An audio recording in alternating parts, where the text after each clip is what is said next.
Diş hekayəsi. Ron çox şeyi sevirdi. Oynamağı, oxumağı, televiziya izləməyi, hətta anası və atası ilə ev işlərində kömək etməyi xoşlayırdı.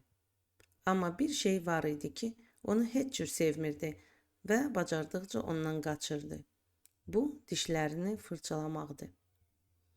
Ana və ata ona hər gün xatırladırdılar. Amma Ron həmişə bəhanə tapırdı.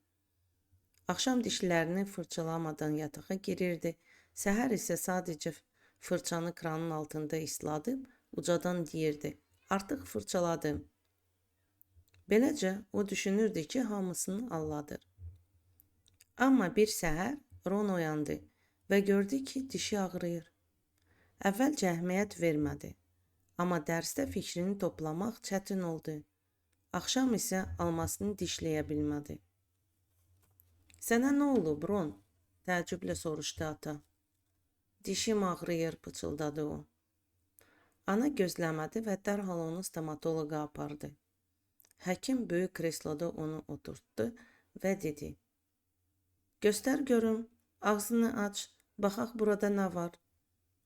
Doktor diqqətlə dişlərinə baxdı, alətlərini kənara qoydu və başını buladı.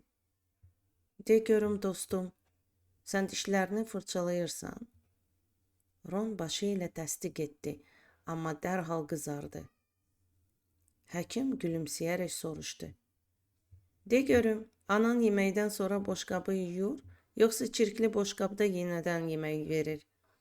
"Yuyur, əlbəttə ki, yuyur," Ron sakitcə dedi. "Bax, görürsən," həkim başı ilə təsdiqlədi.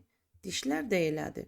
Gün boyu yeyirsən, dişlərinin üzərində qırıntılar qalır. Əgər onları təmizləməsən, dişlər çürüməyə başlayır. Səndə artıq kiçik qara bildəlik əmələ gəlib. Bu kariesdir.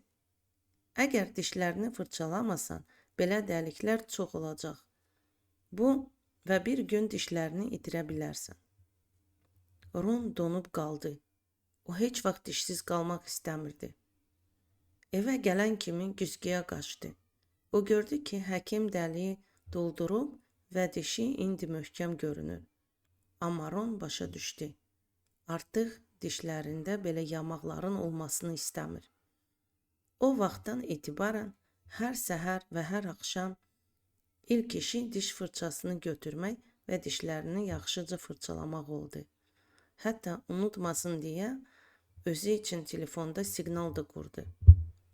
Bəzən anasının yanına gedib deyirdi: "Ana, mən artıq dişlərimi ən qiymətli xəzinə kimi qoruyacağam. Axı onlar mənim köməkçilərimdir." Və Ron parlaq təbəssümü ilə gülümsəyirdi.